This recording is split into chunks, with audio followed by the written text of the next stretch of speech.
আসসালামু আলাইকুম রহমতুল্লাহি ওবরাকাতুহ। একটু সাউন্ডটা কম। ইন্নাল হামদালিল্লাহ নাহমাদুহু ওয়া নাস্তাঈনুহু ওয়া নাস্তাগফিরুহু ওয়া নু'মিনু বিহি ওয়া নাতাওয়াক্কালু আলাইহি ওয়া নাউযু বিল্লাহি মিন শুরুরি আনফুসিনা ওয়া মিন সাইয়্যাতি আ'মালিনা। من يهده الله فلا مضل له ومن يضلله فلا هادي له واشهد ان لا اله الا الله وحده لا شريك له واشهد ان محمدا عبده ورسوله. أما بعد فقد قال الله تعالى في كلامه المجيد وفرقانه الحميد: أعوذ بالله من الشيطان الرجيم. بسم الله الرحمن الرحيم. وما خلقت الجن والإنس إلا ليعبدون. صدق الله العظيم. إن الله وملائكته يصلون على النبي يا أيها الذين آمنوا صلوا عليه وسلموا تسليما. اللهم صل على سيدنا مولانا محمد وعلى آل سيدنا مولانا محمد. اللهم صل على سيدنا مولانا محمد وعلى آل سيدنا مولانا محمد. আলহামদুলিল্লাহ, সমস্ত প্রশংসা নিবেদন করছি সেই মহান আল্লাহ রাব্বুল ইজ্জত ওয়াল জালালের, যে মহান আল্লাহ রাব্বুল ইজ্জত ওয়াল জালাল আমাদেরকে অত্যন্ত মহাব্বত করে ভালোবেসে দুনিয়াবি বিভিন্ন কর্মযজ্ঞ থেকে বিরত রেখে তার ইবাদত করার জন্য, পবিত্র জুমার সালাত আদায় করার জন্য প্রতি শুক্রবারে নেই আজকেও বাড়িয়ারটেক জামে মসজিদে যথাসময়ে এসে উপস্থিত হওয়ার তৌফিক দান করেছেন। সেজন্য আমরা খুশি হয়ে কালিমাতুশ শুকর আদায় করি, দিল থেকে বলি আলহামদুলিল্লাহ। সালাতু সালাম পেশ করছি আখিরি নবী রহমাতুল লিল আলামিন সৈয়দুল মুরসালিন শফিউল মুজনাবিন নবিয়ুনা সৈয়দুনা মুহাম্মদ মুস্তাফা সাল্লাল্লাহু আলাইহি ওয়াসাল্লামের প্রতি। সম্মানিত হাজিরিন, মহান আল্লাহ সুবহানাহু ওয়া তাআলা মানুষের হেদায়েতের জন্য যুগে যুগে অসংখ্য অগণিত নবী রাসূল প্রেরণ করেছেন। আল্লাহ পাক রব্বুল আলামিন বলছেন, ওয়া ইম্মিন উম্মাতিন ইল্লা খলা ফিহা নাযীর। প্রত্যেক জনপদের নিকট আমি সতর্ককারী প্রেরণ করেছি, আমি আমার মনোনীত নবী রাসূল প্রেরণ করেছি। বলি সুবহানাল্লাহ। এবং আরেক জায়গায় আছে আল্লাহ তাআলা বলছেন, ওয়া রাসূলান ক্বাদ কাসাসনাহুম আলাইকা মিন ক্বাবল ওয়া রাসূলান লাম নাকসুসহুম আলাইক। হে আমার হাবিব, আমি আপনার নিকট অসংখ্য অগণিত নবী রাসূলদের কিচ্ছা বা ঘটনা উপস্থাপন করেছি এবং অসংখ্য অগণিত নবী রাসূলদের কথা আমি বলিই নাই। আল্লাহ পাক রব্বুল আলামিন অসংখ্য অগণিত নবী রাসূল পৃথিবীতে পাঠিয়েছেন। কি বার্তা দিয়ে? সেটা আছে সূরা নাহলের 36 নম্বর আয়াতের মধ্যে আল্লাহ সুবহানাহু ওয়া তাআলা বলছেন, ওয়ালাকাদ বাআসনা ফি কুল্লি উম্মাতির রাসূল আন ইবুদুল্লাহা ওয়াজতানিবুত তাগুত। আমি প্রত্যেক জনপদের নিকট আমি আমার মনোনীত নবী রাসূল প্রেরণ করেছি। ওয়ালাকাদ বাআসনা ফি কুল্লি উম্মাতির রাসূল, রাসূল প্রেরণ করেছি আনি ইবুদুল্লাহ, এই বার্তা দিয়ে আনি ইবুদুল্লাহ, ইবাদত হবে কার? আল্লাহর, ওয়াজতানিবুত তাগুত, এবং তাগুতকে বর্জন করতে হবে, শয়তানকে বা শয়তানের অনুসারীদেরকে বর্জন করতে হবে। এবং সূরা আম্বিয়ার 25 নম্বর আয়াতের মধ্যে আল্লাহ সুবহানাহু ওয়া তাআলা বলেছেন, ওয়ামা আরসালনা মিন ক্বাবলিকা মির রাসূল ইল্লা নূহি ইলাইহি, হে আমার নবী, হে আমার বন্ধু, হে আমার হাবিব, আমি শুধু পৃথিবীতে আপনাকেই নবী রাসূল করে প্রেরণ করেছি তা নয়। ওয়ামা আরসালনা মিন ক্বাবলিকা মির রাসূল, আপনার পূর্বে আমি অনেক নবী রাসূল প্রেরণ করেছি, ইল্লা নূহি ইলাইহি, সবাইকে আমি একই বার্তা দিয়েছি, আপনাকেও একই বার্তা দিয়েছি, আন্নাহু লা ইলাহা ইল্লা আনা, যে মানুষকে গিয়ে বলবা, উম্মতকে গিয়ে বলবা, আন্নাহু লা ইলাহা ইল্লা আনা, আল্লাহ ছাড়া অন্য কোনো ইলাহ নাই, আল্লাহ ছাড়া অন্য কোনো বিধানদাতা নেই, সমস্ত ক্ষমতার মালিক কে? আল্লাহ। সূরা আলী ইমরানের 26 নম্বর আয়াতের মধ্যে আল্লাহ তাআলা সেটা আমাদেরকে জানিয়ে দিয়েছেন, কুলিল্লাহুম্মা মালিকাল মুলক, হাবিব আপনি বলে দিন মানুষদেরকে, আল্লাহুম্মা মালিকাল মুলক, হে আল্লাহ আপনিই হচ্ছেন সমস্ত ক্ষমতার মালিক, তুতিল মুলকা মান তাশা, যাকে ইচ্ছা তাকে আপনি ক্ষমতা দান করেন, ওয়া তানজিউল মুলকা মিম্মান তাশা, যার থেকে ইচ্ছা তার থেকে আপনি ক্ষমতা ছিনিয়ে নেন, ওয়া তুইজ্জু মান তাশা, যাকে ইচ্ছা তাকে আপনি ইজ্জত বা সম্মান দান করেন, ওয়া তুযিল্লু মান তাশা, যাকে ইচ্ছা তাকে আপনি অপদস্থ করেন, বিয়াদিকাল খায়র, সমস্ত কল্যাণ আপনার নিকটই রয়েছে, আপনিই কল্যাণ দান করে থাকেন, ক্ষমতা দান করে থাকেন, ইন্নাকা আলা কুল্লি শাইইন কাদির, নিশ্চয় আপনিই হচ্ছেন সমস্ত ক্ষমতার মালিক, বলে সুবহানাল্লাহ।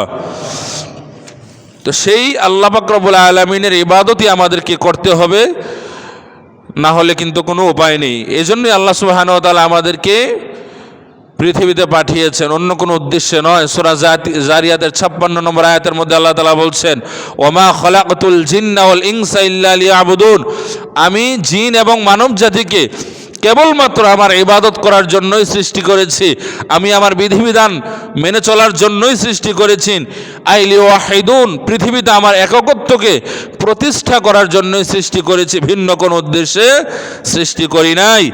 এবং আরেক জায়গায় আছে, আফা হাসিবতুম আন্নামা খালাকনাকুম আবাসা, আল্লাহ তাআলা বলছেন, ওহে পৃথিবীর মানুষেরা, তোমরা কি মনে করেছো আমি তোমাদেরকে এমনি সৃষ্টি করেছি, কোনো উদ্দেশ্য নাই, ওয়া আন্নাকুম ইলাইনা লা তুরজাউন, এবং তোমরা কি এটা মনে করে বসে আছো কিনা যে আমার কাছে আসতে হবে না, এটাই শেষ, মরে গেলে আর কোনো কিছু নাই, এরকমটা মনে করে বসে আছো কিনা? না, আমি কিন্তু আছি, আমি আল্লাহ তোমাদেরকে সৃষ্টি করেছি, জান্নাত জাহান্নামের মালিক, আবার আমার কাছে আসতে হবে, জবাবদিহি করতে হবে, হয় জান্নাতে যাবা না হয় জাহান্নামে যাবা। এই জন্য অবশ্যই আমাদেরকে আল্লাহ পাক রব্বুল আলামিনের মনোনীত যে ধর্ম ইসলাম, সেটা মেনে চলতে হবে, তার হাবিবের যে তরিকা, সেই তরিকা আমাদেরকে মেনে চলতে হবে। আল্লাহ তাআলা বলছেন, ইন্নাদ-দীনা ইনদাল্লাহিল ইসলাম, নিশ্চয় আমি আল্লাহ পাক রব্বুল আলামিনের পক্ষ থেকে একমাত্র মনোনীত ধর্ম হচ্ছে ইসলাম। ওয়া মান ইয়াবতাগি গায়রাল ইসলামি দীনান ফালা ইউকবাল মিন, ইসলাম ছাড়া অন্য কোনো মতাদর্শ গ্রহণ করে, অন্য কোনো ধর্ম অনুযায়ী আমল করে যে মুক্তি পাওয়ার চেষ্টা করবে, ফালা ইউকবাল মিন, তার থেকে তার কোনো আমল কবুল করা হবে না, ওয়া হুয়া ফিল আখিরাতি মিনাল খাসিরিন, পরকালে সে ক্ষতিগ্রস্ত হবে। আল্লাহ তাআলা আমাদেরকে কবুল করেন, আমরা বলি আল্লাহুম্মা আমিন।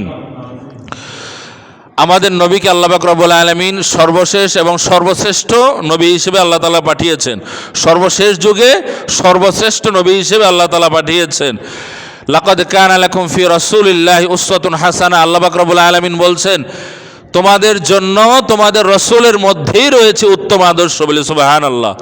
আমরা যারা অনেকে বলি যে আমরা আদর্শ হিসেবে কাকে মানব, কার আদর্শ মানলে ইহকালীন মুক্তি এবং পরকালীন মুক্তি রয়েছে, সেটা আল্লাহ তাআলা বলে দিয়েছেন, আমার হাবিবকে অনুসরণ করো, অনুকরণ করো, মা আতাকুমুর রাসূল ফাখুযু ওয়া মা নাহাকুম আনহু ফান্তাহু, আমার রাসূল তোমাদেরকে যা গ্রহণ করতে বলেছেন তা গ্রহণ করো, যা বর্জন করতে বলেছেন তা বর্জন করো, এর মধ্যেই রয়েছে তোমাদের জন্য কল্যাণ।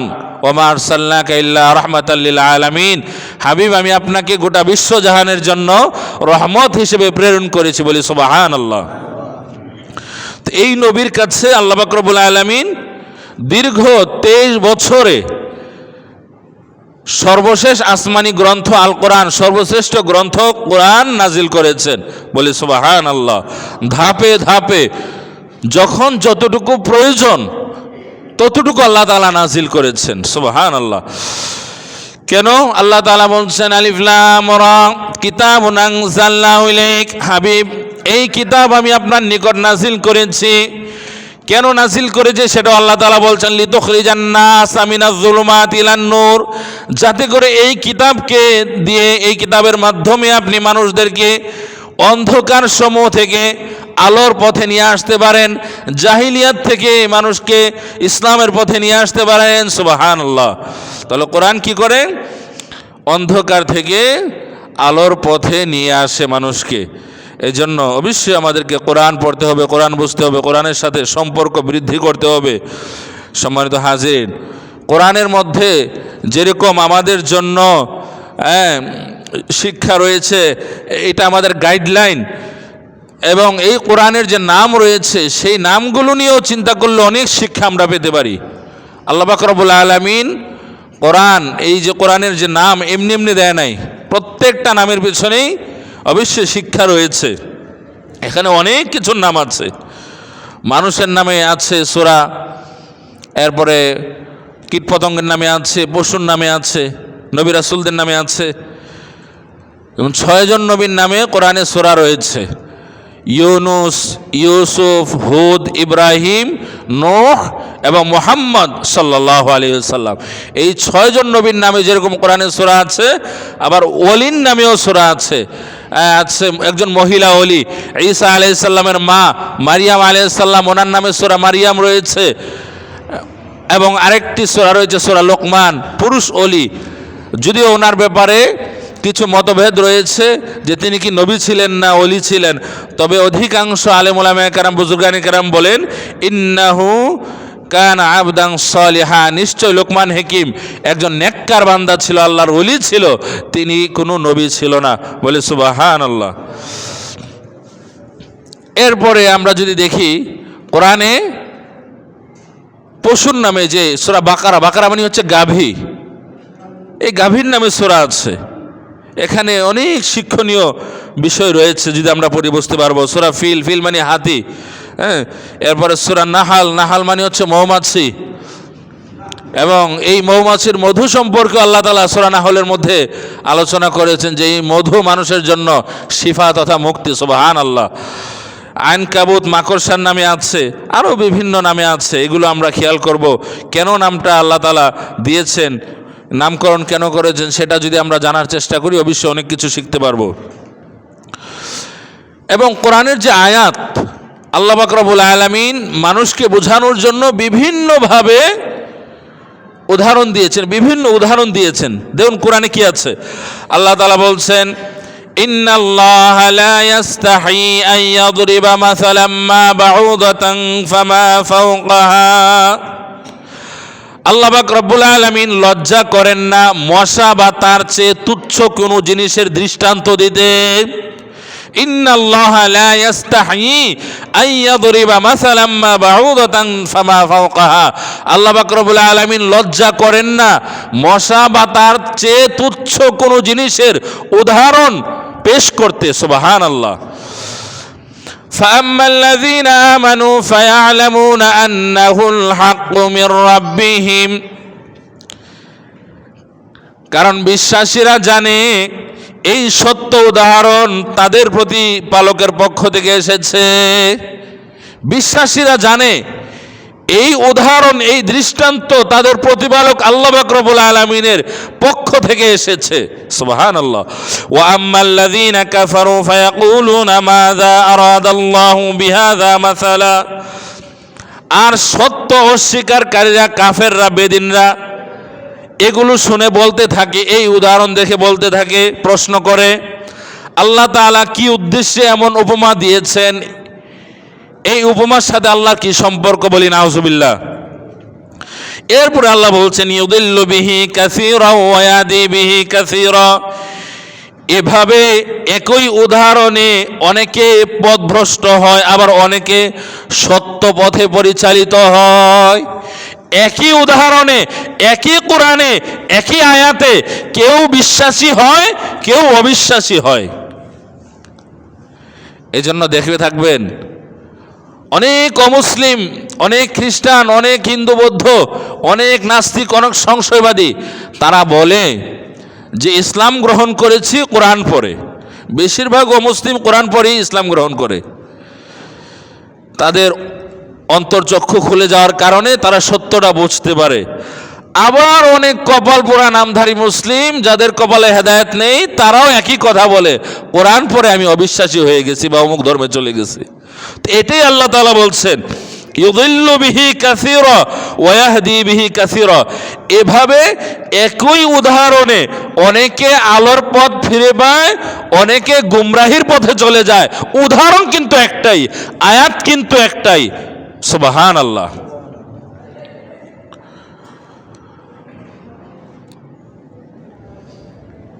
আল্লাহ পাক রব্বুল আলামিন সূরা বনী ইসরাঈলের মধ্যে বলেছেন, وَنُنَزِّلُ مِنَ الْقُرْآنِ مَا هُوَ شِفَاءٌ। এই কোরআন কি শিফাউ ওয়া রাহমাতুল লিল মুমিনিন। وَنُنَزِّلُ مِنَ الْقُرْآنِ مَا هُوَ شِفَاءٌ। কোরআন কি আল্লাহ পাক রব্বুল আলামিন পৃথিবীর মানুষের জন্য শিফা বা মুক্তির কারণ বলেছেন। ওয়া রাহমাতুল লিল মুমিনিন, মুমিনদের জন্য এটা রহমত। ওয়ালা ইয়াজিদুয যালিমিনা ইল্লা খাসারা। কিন্তু যারা জালেম তাদের জন্য এই কোরআন, তাদের জন্য এটা ক্ষতিগ্রস্তের কারণ হয়ে দাঁড়ায়। আরেক জায়গা আছে ইউদিল্লু বিহি কাসীরা ওয়া ইয়াহদি বিহি কাসীরা। এটা আরেক জায়গাও আছে, এর মাধ্যমে তিনি অনেককে হেদায়েত দান করেন, অনেককে গুমরাহ করেন।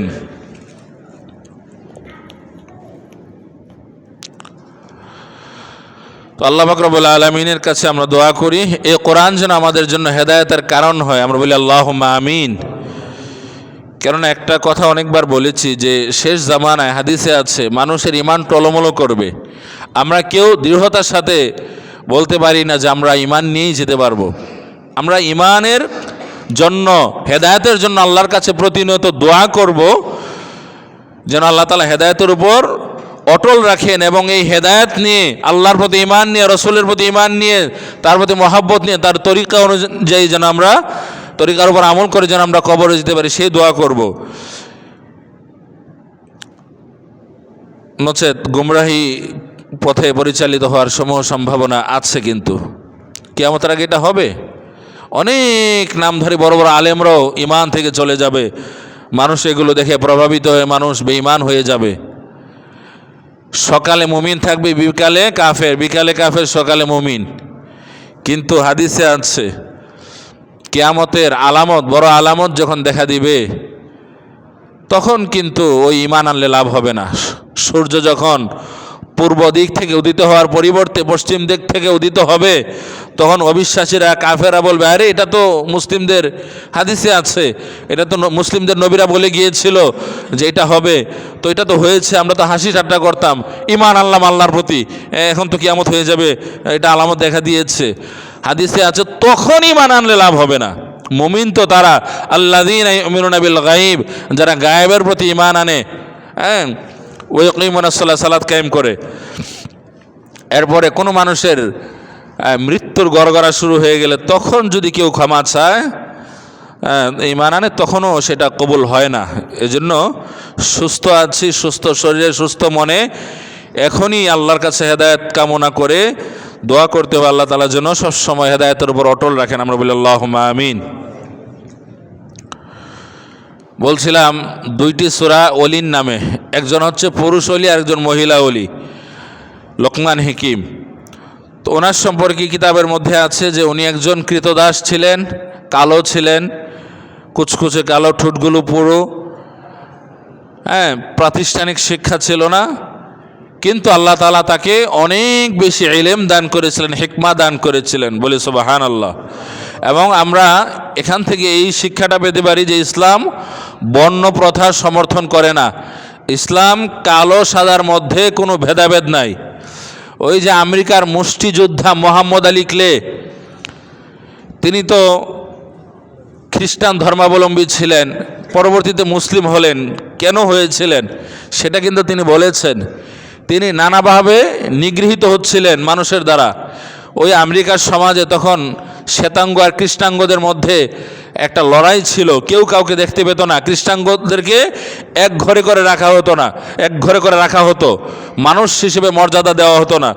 তখন তিনি খুঁজে পেলেন ইসলাম ধর্মের বাণী, তিনি জানতে পারলেন যে এই ধর্মের নবী বিদায় হজের ভাষণে বলে গিয়েছিল মানুষে মানুষে কোনো ভেদাভেদ নাই, কালো সাদার মধ্যে কোনো ভেদাভেদ নাই।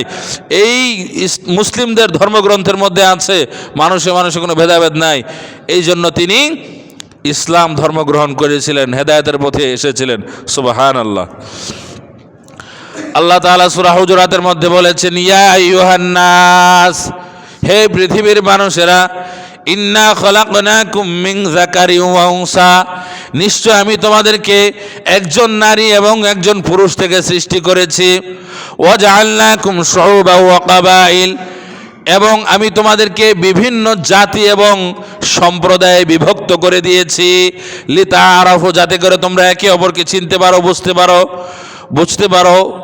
ওই মানুষগুলো সৌদি আরবের, এরা সৌদি আরব, এই রাষ্ট্র সৌদি আরব, ওইটা আমেরিকা, এটা আমেরিকার মানুষ, ওইটা ভারত, ওইটা পাকিস্তান, ওইটা আফগানিস্তান, ওইটা শ্রীলঙ্কা, যাতে তোমরা একে অপরকে চিনতে পারো, বুঝতে পারো, বিভিন্ন ভাষাভাষীর সাথে তোমরা পরিচিতি লাভ করতে পারো। এরপরে আল্লাহ তাআলা বলছেন, ইন্না আকরামাকুম ইনদাল্লাহি আতকাকুম, তোমরা বিভিন্ন ভাষাভাষী হতে পারো, বিভিন্ন দেশের মানুষ হতে পারো, তবে জেনে রাখো ইন্না আকরামাকুম ইনদাল্লাহি আতকাকুম, নিশ্চয় আমি আল্লাহর কাছে তারাই সম্মানিত, তাদেরকে আমি জান্নাত দান করব যাদের মধ্যে তাকওয়া আছে, খোদাভীতি আছে, আল্লাহ সচেতনতা আছে, আল্লাহর ভয় আছে। জান্নাত দেওয়ার ক্ষেত্রে আল্লাহ তাআলা এটা দেখবেন না যে অমুক দেশের মানুষ কিনা, কালো কিনা, সাদা কিনা, লম্বা কিনা, বেটে কিনা, সুন্দর কিনা, ফর্সা কিনা, এগুলো আল্লাহ তাআলা দেখবেন না। আল্লাহ দেখবেন কার মধ্যে তাকওয়া আছে, খোদাভীতি আছে। বলি সুবহানাল্লাহ। হাদিস শরীফের মধ্যে আছে, আল্লাহর হাবিব সাল্লাল্লাহু আলাইহি ওয়াসাল্লাম ইরশাদ করেছেন, ইন্নাল্লাহা লা ইয়ানজুরু ইলা সুওয়ারিকুম ওয়া আমওয়ালিকুম, নিশ্চয় আল্লাহ পাক রব্বুল আলামিন তোমাদের চেহারা দেখবেন না, তোমাদের ধন সম্পদের দিকে তাকাবেন না। চেহারার কারণে কেউ জান্নাতে যাবে না, ধন সম্পদের কারণে কেউ জান্নাতে যাবে না। ওয়ালাকিন ইয়ানজুরু ইলা কুলুবিকুম ওয়া আমালিকুম, আল্লাহ পাক রব্বুল আলামিন তোমাদের কলবের দিকে তাকাবেন, তোমাদের আমলের দিকে তাকাবেন। তোমাদের কলব যদি ঠিক থাকে, আমল যদি ঠিক থাকে, তাহলে চেহারা যাই হোক না কেন আল্লাহ পাক রব্বুল আলামিন জান্নাত দান করবেন। সুবহানাল্লাহ। আর চেহারা সব মানুষেরই ভালো, এটা আমরা মানুষেরা বিভিন্নভাবে নির্ধারণ করার কারণে এই বিভক্তিটা তৈরি হয়েছে। এবং এটাও আমাদেরকে মনে রাখতে হবে, এক এক রাষ্ট্রের মানুষের কাছে সৌন্দর্যের ধরন এক এক রকম। অনেক রাষ্ট্র আছে যেই রাষ্ট্রের মানুষেরা আমরা যাদেরকে কালো মনে করি, কুশ্রী মনে করি, কদাকার মনে করি, তাদের কাছে তারাই হচ্ছে সুন্দর, এদের কাছে সৌন্দর্য এরকম। আর আল্লাহর কাছে আল্লাহ সমস্ত বান্দারাই সুন্দর। বলি সুবহানাল্লাহ। লাকাদ খালাকনাল ইনসানা ফি আহসানি তাকওয়িম, আল্লাহ তাআলা বলছেন আমি মানুষকে সুন্দর অবয়ব দিয়ে, সুন্দর গঠন দিয়ে, স্ট্রাকচার দিয়ে সৃষ্টি করেছি। সব মানুষের চাইতে, সব সৃষ্টির চাইতে মানুষ হচ্ছে সুন্দর। ইন্নাল্লাহা লা ইয়ানজুরু ইলা সুওয়ারিকুম ওয়া আমালিকুম, আল্লাহ পাক রব্বুল আলামিন মানুষের চেহারা সুরত দেখবেন না, মানুষের ধন সম্পদ দেখবেন না। ওয়ালাকিন ইয়ানজুরু ইলা কুলুবিকুম ওয়া আমালিকুম, আল্লাহ পাক রব্বুল আলামিন মানুষের কলব দেখবেন, মানুষের আমল দেখবেন। আল্লাহ তাআলা দেখবেন আমল। যখন মানুষের আমলনামা ডান হাতে যাবে, তারা তো জান্নাতে যাবে, বাম হাতে যাবে। আমল যখন বাম হাতে আসবে, জাহান্নামী। ওই আমল দিয়ে যদি মুক্তি পাওয়া যায় এবং আল্লাহর দয়া যদি হয় আর কি, রাসূলুল্লাহ সাল্লাল্লাহু আলাইহি ওয়াসাল্লামের শাফায়াত যদি অর্জন হয়। ইসলামের প্রথম মুয়াজ্জিন হচ্ছে হযরত বেলাল রাদিয়াল্লাহু তাআলা আনহু। তিনি অত্যন্ত কালো ছিলেন। মানুষ যে সৌন্দর্যের মাপকাঠি নির্ধারণ করেছে, যে মাপকাঠি আল্লাহ দেন নাই, তার রসুল দেন নাই, ওই মানুষের মাপকাঠির আলোকে তিনি কুশ্রী কদাকার ছিলেন, খুবই কালো ছিলেন, ঠোঁটগুলো পুরো ছিল, কোনো শিক্ষা দীক্ষা প্রাতিষ্ঠানিক ছিল না, কিন্তু রাসূলুল্লাহ সাল্লাল্লাহু আলাইহি সাল্লামের সংস্পর্শে এসে সোনার মানুষে পরিণত হয়েছিলেন, জান্নাতের সুসংবাদ পেয়েছিলেন পরোক্ষভাবে, বলে সুবহানাল্লাহ। কেননা রাসূলুল্লাহ সাল্লাল্লাহু আলাইহি সাল্লাম বেলাল রাদিয়াল্লাহু তাআলা আনহুর ব্যাপারে বলেছিলেন, বেলাল, যে জান্নাতে তোমার জুতার শব্দ আমি পেয়েছি, সুবহানাল্লাহ। যখন বেলাল রাদিয়াল্লাহু তাআলা আনহুকে বলা হলো, বেলাল, ও বেলাল, রাসূলুল্লাহ সাল্লাল্লাহু আলাইহি সাল্লাম কেন তোমাকে এত ভালোবাসে, তোমার কেন এত মর্যাদা, তোমার জুতার শব্দ কেন জান্নাতে শুনতে পাওয়া গেল, তুমি কি আমল করো, কি আমলের কারণে এই মর্যাদা, তোমার কাছে কি মনে হয়? তখন তিনি বলেছিলেন, একটা আমল খুব বেশি করি, সেটা হচ্ছে যখনই আমি উযু করি, উযু করার পরে কয়েক রাকাত নফল নামাজ আমি পড়ে থাকি, সুবহানাল্লাহ। এই নফল নামাজের কারণে আর সব সময় উযু অবস্থায় থাকার কারণে আমার এই মর্যাদা আল্লাহ তাআলা দিয়েছেন, সুবহানাল্লাহ। এই বেলাল রাদিয়াল্লাহু তাআলা আনহু তিনি যখন ইসলাম গ্রহণ করেছিলেন, কাফেররা সাধারণত ওই সমস্ত মানুষদেরকে বেশি নিপীড়ন করত যারা আর্থিকভাবে ছিল দুর্বল, গরিব শ্রেণীর, ক্ষমতাহীন। তো বেলাল রাদিয়াল্লাহু তাআলা আনহু ওই ক্যাটাগরির থাকার কারণে উত্তপ্ত বালিতে, এই গরম বালিতে, মরুভূমির গরম বালিতে পাথর চাপা দিয়ে বেলাল রাদিয়াল্লাহু তাআলা আনহুর মুখ থেকে রাসূলুল্লাহ সাল্লাল্লাহু আলাইহি সাল্লামের বিরুদ্ধে কথা বের করার চেষ্টা করেছিল, আল্লাহ পাক রব্বুল আলামিনের বিরুদ্ধে কথা বের করার চেষ্টা কাফেররা করেছিল। কিন্তু বেলাল রাদিয়াল্লাহু তাআলা আনহু তিনি বলেছিলেন, আহাদ আহাদ, আমি এক আল্লাহকে বিশ্বাস করি, আমি এক আল্লাহকে বিশ্বাস করি, তার প্রতি আমার ঈমান আছে, এই ঈমান আমি বাদ দিতে পারবো না, বলি সুবহানাল্লাহ। প্রিয় হাজরিন, রাসূলুল্লাহ সাল্লাল্লাহু আলাইহি সাল্লাম কর্তৃক তিনি মুয়াজ্জিন হিসেবে নিয়োজিত হয়েছিলেন। রাসূলুল্লাহ সাল্লাল্লাহু আলাইহি সাল্লাম তাকে মুয়াজ্জিনের মর্যাদা দিয়েছিলেন। তিনি তার সুললিত কণ্ঠে আজান দিত। ইসলামে যে বর্ণ প্রথা সমর্থন করে না, এটা তার প্রমাণ যে এত বড় সম্মান ইসলাম তাকে দিয়েছে। এটা দেখা হয় নাই যে সে আজান দিলে কি হবে না হবে, কেননা এটা তো সত্য ধর্ম, সত্য ধর্মের মধ্যে কোনো বৈষম্য থাকে না।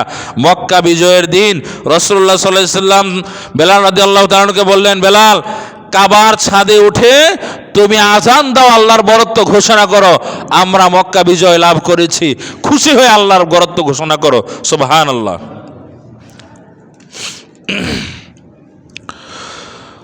রাসূলুল্লাহ সাল্লাল্লাহু আলাইহি ওয়াসাল্লাম বিদায় হজের ভাষণে বলেছিলেন,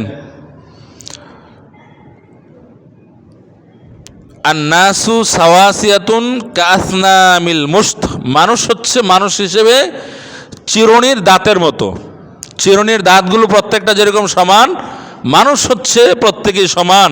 কেবলমাত্র আল্লাহর কাছে পার্থক্য নির্ধারিত হয় তাকওয়ার ভিত্তিতে, ক্ষুধাভীতির ভিত্তিতে, এছাড়া সবাই সমান।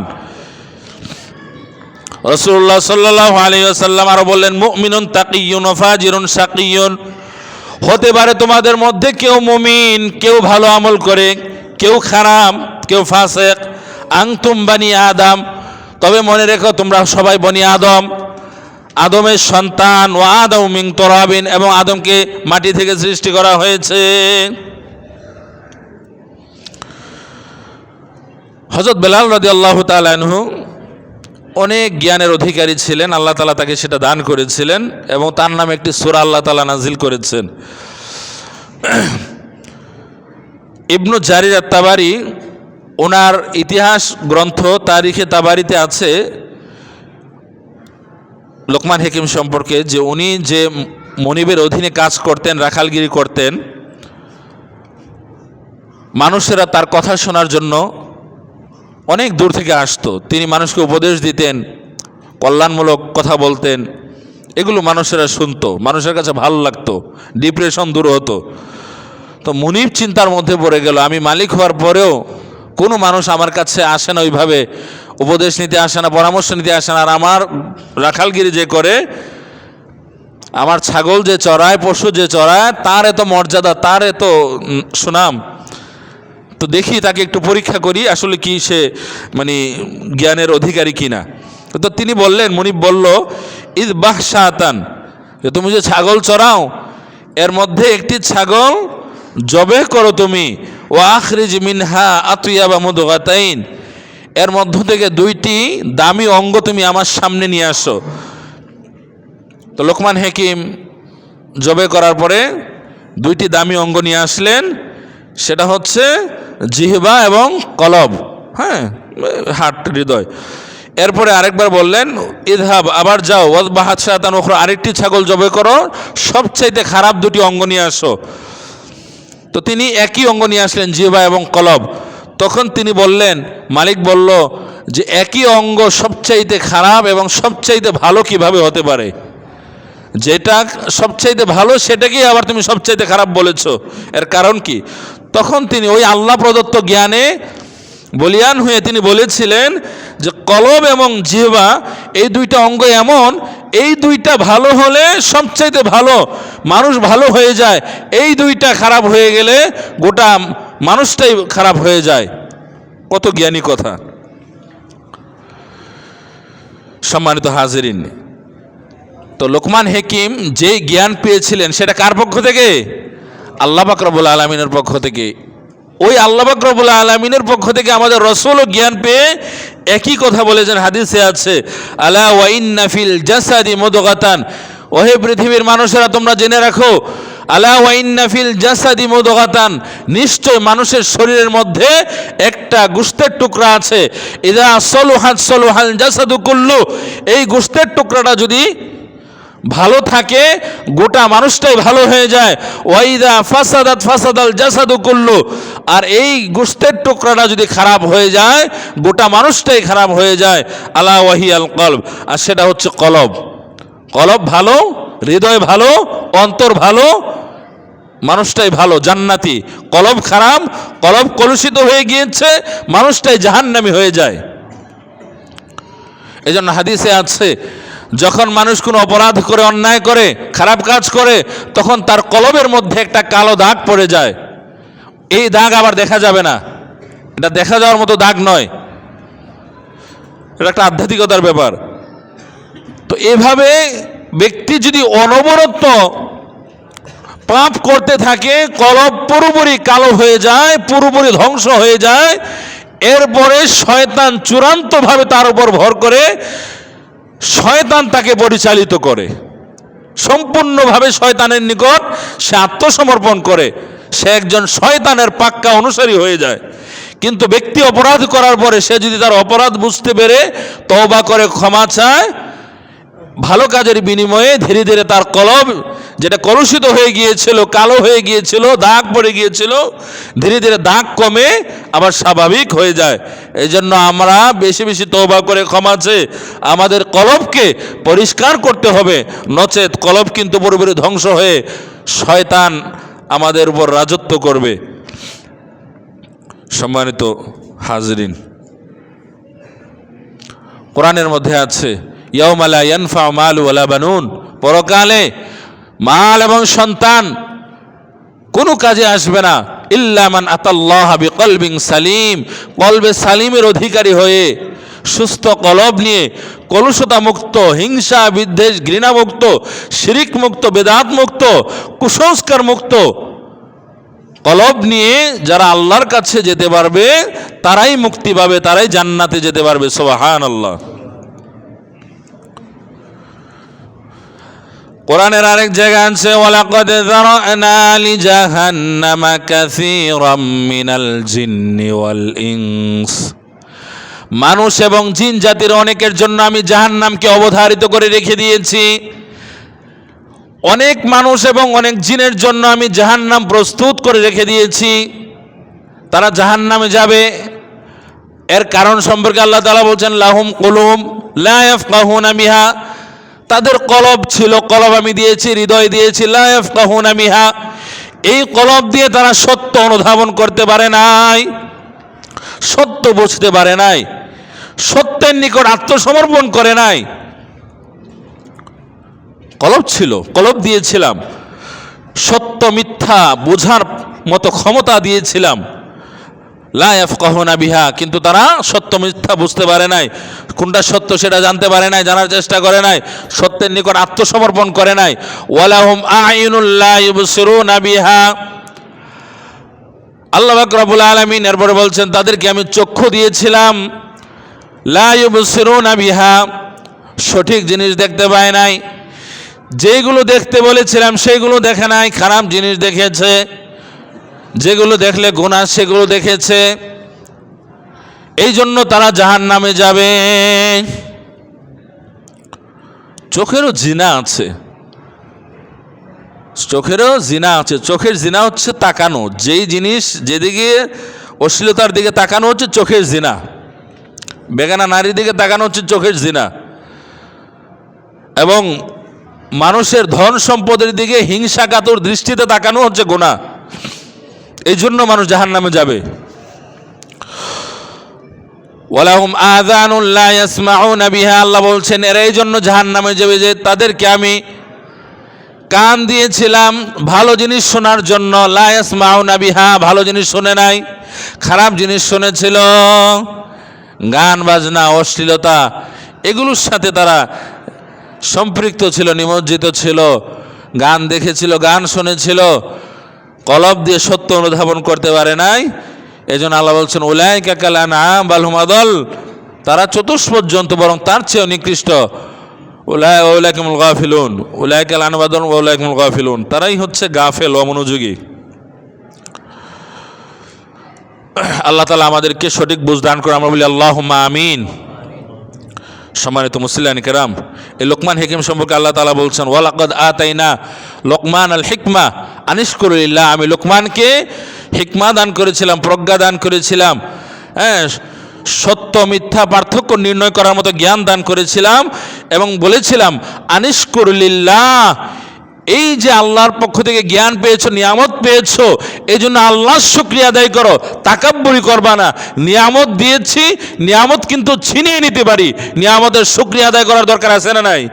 আল্লাহ তাআলা সূরা ইব্রাহিমের 7 নম্বর আয়াতের মধ্যে বলেছেন নিয়ামত মানে শুধু খাওয়া না। আমরা অনেকে মনে করি মানে নিয়ামত মানে হচ্ছে খাবার দাবার, না, নিয়ামতের ধারণা ব্যাপক। সন্তান সন্ততি এটাও নিয়ামত, সুস্থ আছে এটা নিয়ামত, আল্লাহর ইবাদত করতে পারছে এটাও নিয়ামত, ভালো সব কিছুই নিয়ামত। আল্লাহ তাআলা জ্ঞান দান করলে এটাও নিয়ামত, নামাজে আসতে পেরেছে এটাও আল্লাহর একটা নিয়ামত। আল্লাহ তাআলা বলছেন ওয়ালাকাদ আতাইনা লোকমানাল হিকমাতা আনিশকুর, আল্লাহ শুকরিয়া আদায় করো, নিয়ামত দিয়েছি। আর সূরা ইব্রাহিমের মধ্যে বলেছেন লাইন শাকারতুম লাযিদান্নাকুম, বান্দারে নিয়ামত পাওয়ার পরে যদি শুকরিয়া আদায় করো লাযিদান্নাকুম, নিয়ামত বাড়িয়ে দেব। ওয়ালাইন কাফারতুম, আর যদি না শুকরিয়া করো, অকৃতজ্ঞ হও, ইন্না আযাবি লাশাদীদ, তাহলে জেনে রাখো আমার আযাব অত্যন্ত কঠিন। ওয়াইন তাউদ্দু নি'মাতাল্লাহি লা তুহসুহা ওয়া মান ইয়াশকুর ফাইন্নামা ইয়াশকুরু লিনাফসি, এরপরে আছে ওয়া মান ইয়াশকুর ফাইন্নামা ইয়াশকুরু লিনাফসি, নিয়ামত পাওয়ার পরে যারা শুকরিয়া আদায় করবে তারা নিজের জন্যই শুকরিয়া আদায় করলো, নিজের কল্যাণের জন্যই, নিজের ভালোর জন্যই সেটা করলো।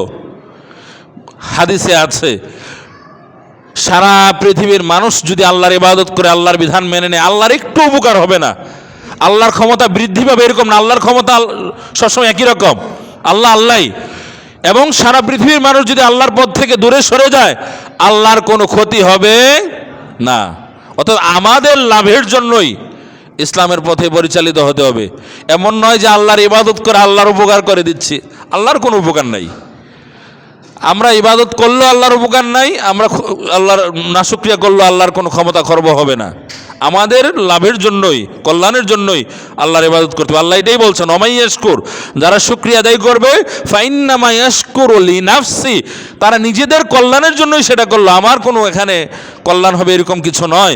ওয়ামান কাফার, আর যারা কুফরি করবে, নিয়ামত পেয়ে শুকরিয়া আদায় করবে না, ফাইন্নাল্লাহা গনিয়্যুন হামিদ, তারা জেনে রাখুক গনিয়্যুন, আল্লাহ তাআলা গনি, অমুখাপেক্ষী, আল্লাহ তাআলা মানুষের মুখাপেক্ষী না, হামিদ, আল্লাহ তাআলা অতীব প্রশংসিত।